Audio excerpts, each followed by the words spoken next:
About 1,400 volunteers are conducting the annual point-in-time count of people experiencing homelessness. CBS 8's Regina Irizza live in Hillcrest now with a closer look, and they have been busy since early this morning. It's been a busy morning. Good morning, Eric and Netta. We've been actually here in Hillcrest just for the past couple of hours following Councilmember Stephen Whitburn and his team. And we actually have the council member here. He's got an update on just some of the people that you've encountered this morning. Really hard to hear some of the stories. Talk to me about the woman that you just talked to a few minutes ago. I just spoke to a woman named Sparkle about a block away from here. She was sort of wandering around. We approached her. Turns out that she is homeless. She's been living outdoors for the past few days. She says she doesn't get along with people in the shelters, and so she's living outdoors. She then proceeded to introduce me to her husband, but there was nobody else there. It was just her, and so she was imagining that. I'm not quite sure, but obviously there's some more profound issues involved in her situation, and those are the people that we need to help. I mean, we need to be able to find a way to help to get her into a safer and healthier place. There are fewer people out here this year than we've seen in the past. That's good, but obviously some of the people have some pretty profound issues.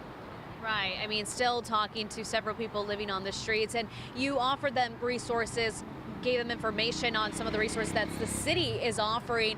What was sort of the reaction to that? Were they kind of for it, or were they willing to go to some of the resources that you guys offer? There's some real interest. There were a couple of people who weren't interested in help, and they're the challenging ones. There were a couple of people who said that they would go into a shelter if there were a shelter bed available. Our shelters are at capacity right now, so we need to add shelter beds so some of these folks who want a shelter bed can get into a safer and healthier place. But where we're seeing the most interest is in the safe sleeping sites. People who are already outdoors, in many cases want to stay outdoors, but they are willing to get off the sidewalks and go into a safe camping site where they have a tent, they've got a little bit of privacy, they've got security, they've got bathrooms, showers, laundry, meals, connections to services. The safe sleeping sites are really popular, and that seems to be a really good way to get people off the streets. We've had more than 1,000 people go through the safe sleeping sites since we opened them a year and a half ago. Now, Councilman, I mean, just seeing, that this is your district, right? This is an area that you walk through many times, especially other San Diegans, and seeing the people that you've encountered, right? I mean, can we turn over here? There's actually one person, sleeping there on the street. This is just a troubling image to see, and unfortunately, we see it in San Diego. So what more does the city need to do, just seeing some of the numbers of the people that you've talked to?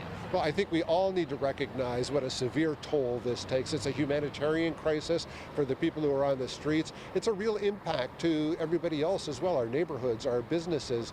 There is nothing good that comes from people living outdoors and on the street. So we need to absolutely make it a priority to ensure that we have the shelter beds available. It is not okay that somebody tells me that they want to come off the streets and go into a shelter bed, and I have to tell them that we don't have a shelter bed available for them and they have to stay on the street. That is not okay.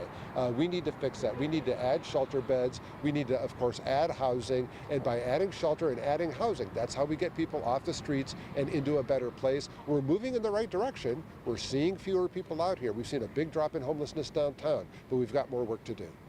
All right, there you go. You heard it from Councilmember Whitburn. Still a lot more work to do, but that's why they have this annual point-in-time count. Thank you so much for talking to us this morning. We're going to continue to be out here in Hillcrest, learning more about really some of the people who are still here living on the streets and why it's important to be doing this.